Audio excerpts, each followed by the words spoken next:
This video is sponsored by Cool Stuff Inc. If you're looking for cards in the US, look no further as you can use the promo code MTGMuddstah to get you 5% off anything on the site. Or if you're in Canada like me, you can use the same promo code at Multizone to get 10% off your orders of singles. If cards aren't what you're looking for, Original Magic Art has playmats, tokens, and sweet art that you can use that same promo code to help you get 5% off your order there. If you're looking to bling out your cards, using Alter Sleeves is a great way to do so, and you can click the affiliate link in my About section to help out the channel as you make an order. And if you just want to help out the channel, you can always consider becoming a patron for as little as $1 a month and join the generic Goblin Gang. Hey gang, and welcome back. Today's game finds us back at Wizard's Tower, and Tomer has once more joined me. I'm playing my recently rebuilt Mistform Ultimus, keeping 2 islands, Thassa's Oracle, Shapesharer, Master of Waves, Sliverhive, and a Phantasmal Image. JF is also back playing Edgar Markov, keeping a Phyrexian Tower, a Swamp, a Dark Ritual, Enlightened Tutor, Legion's Landing, Vampire Nocturnus, and a Lenda. Omar wants to keep testing out his Toralf deck, keeping Jaya Ballard, Cleansing Wildfire, Burning Earth, Tyrant's Familiar, and 3 Mountains. Tomer has brought his fan-favorite Tribal deck, which is helmed by the Ur-Dragon. He keeps a Wanderwine Hub, Ketria Triome, Guardian Gladewalker, Peer Pressure, Knight Exemplar, Felwar Stone, and a Dragon's Horde. JF wins the die roll and starts us off. JF plays a Swamp, passing turn.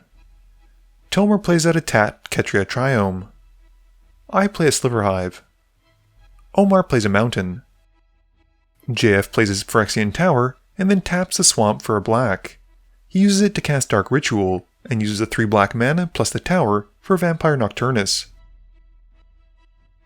He gets an Edgar Markov Eminence trigger, making a token first, and once the Nocturnus resolves, reveals his top card, which is Yahenni.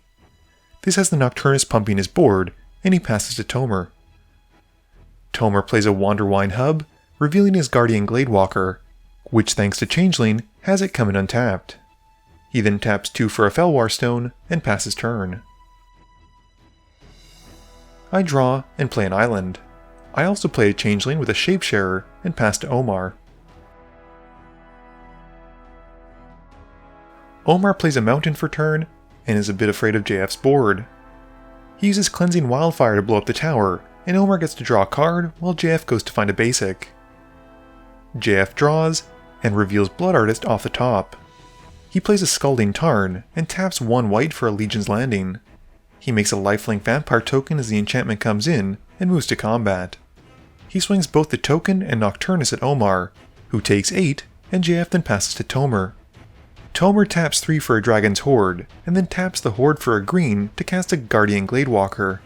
It's reduced by 1 colorless because of the Eminence ability from it being a dragon, and as it comes in, adds a counter to the Horde for seeing a dragon enter. I play an island, and then cast a Grand Architect. I ship my turn to Omar. Omar drops a Mountain, and pays 3 for Magus of the Wheel. It didn't get to do much in the last game, so he's happy to see it because he can test it out this time around.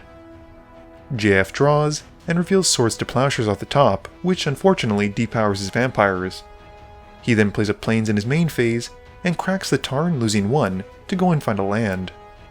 He grabs a Mountain, and then shuffles up, hoping to reveal a vampire off the top. His prayers are heard as he reveals a Bloodline Keeper, and then taps all of his mana to cast a Lenda.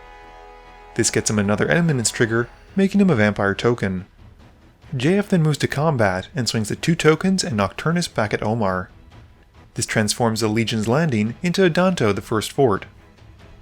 Omar then takes 11 from the flying vampires, and JF gains 3 life and passes turn. Tomer removes a counter from his Horde to draw a card. He then plays a Flamekin Village, revealing Wings of Valus Vale, which for the check of the Flamekin Village does count as an elemental. He then taps enough for Magda, and once she's out, taps the Felwar Stone for red to give her haste with the village's activated ability. Tomer then goes to combat, swinging Magda at me after I promise to let her go through, and the Guardian at JF. With the dwarves attacking, Tomer gets to make 2 treasure tokens, and JF declares he'll block the Guardian with the Lenda. Before moving to damage, Tomer uses the Wings of Valus Vale that he'd revealed earlier to pump up the toughness on the Guardian, which means that only Elenda dies. With her dying, JF makes 3 more 1/1 white vampire tokens with lifelink. With nothing else, Tomer passes to me. I play an island for turn, and tap 4 mana to cast a Master of the Waves. My devotion is 4, making me 4 Seahorse Elemental tokens, and I then pass to Omar. Omar plays a mountain, and taps 2 mana to cast Mizium Mortars. He blasts the Nocturnus, and once that's done, brings out Lightning Greaves. Once the Greaves have resolved, he equips them onto the Magus, and passes turn. At the end of turn, JF casts Enlightened Tutor. He goes into his library to find an enchantment or an artifact, and reveals Coat of Arms, putting it on top. JF draws his Coat of Arms, and taps 5 to cast it. His board is now massive because of all the vampires and changelings out, and most of his creatures are now at least an 8/8. He swings 4 tokens at Omar, and then 1 apiece at Tomer and I. This has Omar getting taken out with this swing, and Tomer and I let the damage go through, taking 8 each as well. JF also jumps up to 77 life because of all the lifelinking vampires, and once combat is done, so is his turn. Tomer draws, and goes to combat. He swings Magda and the Guardian at the totally open JF, making 2 treasure tokens. Before moving to damage though, Tomer ninjutsus out Yuriko for the Guardian, and JF takes 7. Tomer then gets to reveal his top card, which is Rooftop Storm, and this deals 6 damage to JF and I. In his second main phase, Tomer plays a Forest, and then recasts the Guardian Gladewalker. As it comes in, Tomer asks which creature of mine to put a +1/+1 counter on for letting him attack me earlier, and I suggest the Grand Architect, which he obliges. He adds another counter to the Dragon's Horde, and then removes it as he taps it to draw a card. With nothing else, he passes turn.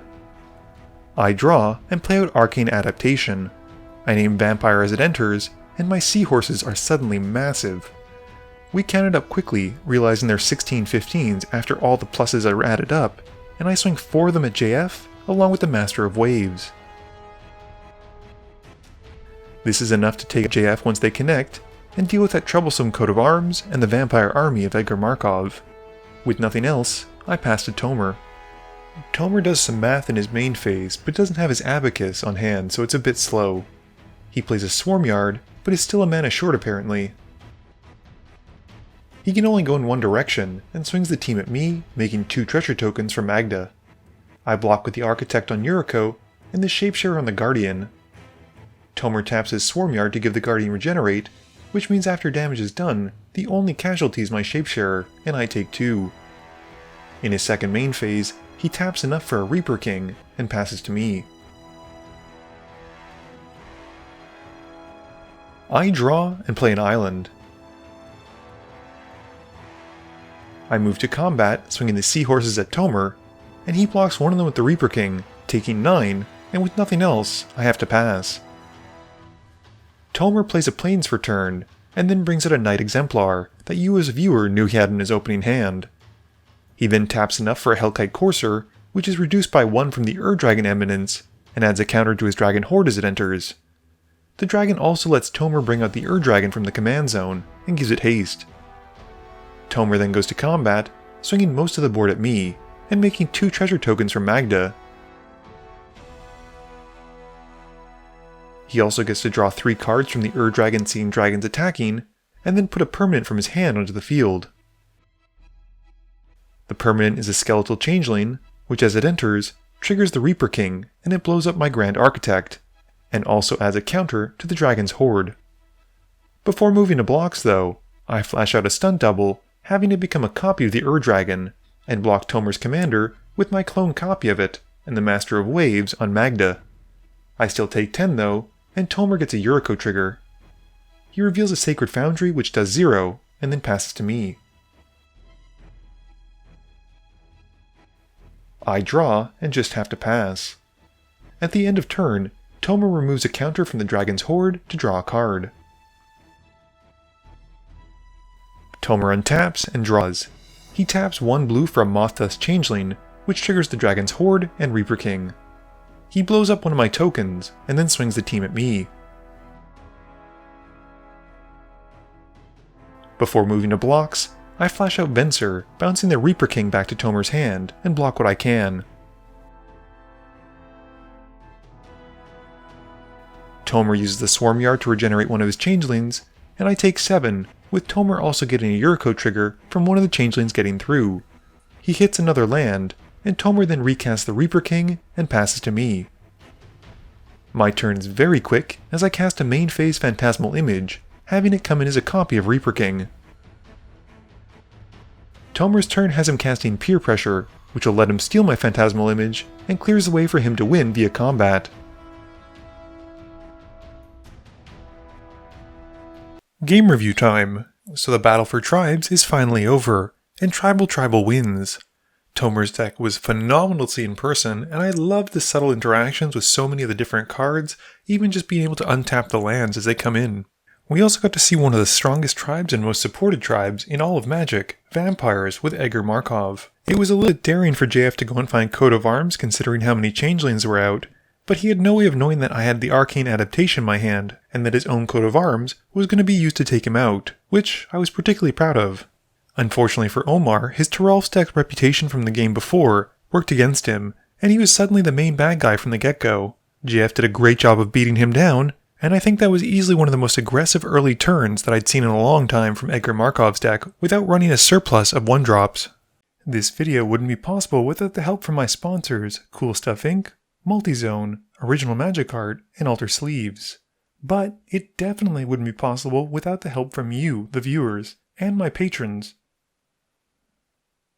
So I just want to say thank you for watching, and to remember, friends are just opponents you haven't eliminated yet.